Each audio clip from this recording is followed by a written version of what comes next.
Hi, I'm Sid Mallya, and I'm now going to answer some Twitter questions from Ms. Marlin. Okay, so you have a bunch of fans. One, I think, wants to know. So you do a lot of charity work. What's your view on charity, and what form does it take for you? What's my view on charity is that, I'm a big believer in charity, and I believe it's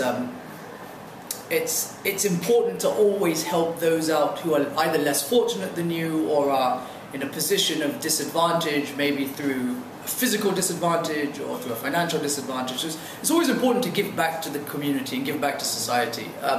Having said that, it's really funny because things have gone really well for me. Again, touch wood, the superstitious side in me, in the last 2.5 months, and I feel like I've got to give something back. So when I go back to London now, me and a friend, we're actually going to go and work in a soup kitchen and, sort of serve soup to the homeless. But that's one way that everyone can get involved. Charity doesn't necessarily mean you have to go and write checks out to different organisations. I've supported a kid in the blind school, the Happy Home School for the Blind here, for a number of years. And whenever I'm in town and I have the opportunity, I go back to the school, I go and play with the kids. During the IPL, I took Chris Gale there to play with them. So those sorts of things make them happy, and it's those little things which really count and make a big difference in the bigger picture. Right, okay, Christmas is coming up. What do you hope is under the tree for you? Oh, what is under the tree for me? Or what if fit under a tree? Yeah, well, it's rather what's in my bed than under the tree. No, I'm joking. See, this is why you get in trouble. No, I have to. I mean, Divya's sitting over there. That one's for you. But it's that, I've had so much go for me this year that I couldn't ask for more. I honestly couldn't ask for more. But it's funny because I always go home for Christmas, and I always spend Christmas with my mum because she's in the UK. Yeah. She loves it. We've got like a big 12-foot Christmas tree, and she does the Christmas turkey, and I carve it. All that sort of stuff goes on, and still to this day, she fills up a stocking for me on Christmas Eve.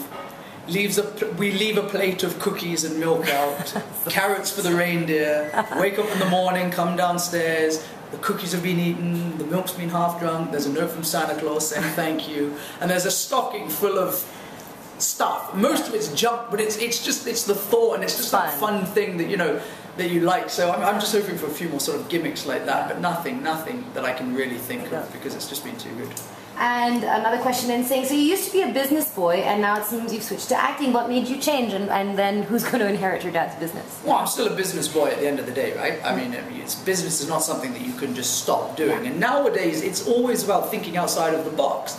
So I may be able to act, but I know I have this side of me as well. So there's a numerous amount of opportunities that I can do, and it's without sounding sort of self-centered here, it's good to be multi-talented, I guess. It works in my favour, and it's funny because when I go into meetings in the US and I speak to certain people as well, and I ask certain questions thinking with my business mind, and they don't have answers for me. They're like, "Wow, you're not supposed to ask." Used to people coming in and asking those sorts of questions, but I'm a very inquisitive person, so it's good that I've had that background, and coming on to what they said about his business or whatever, it's a company at the end of the day, it's a public company.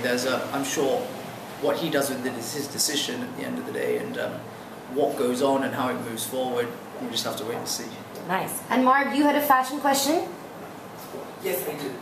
Go for it. So, all the trends, menswear trends of this year, what's the one trend that you really like and you wish to carry it forward to 2014?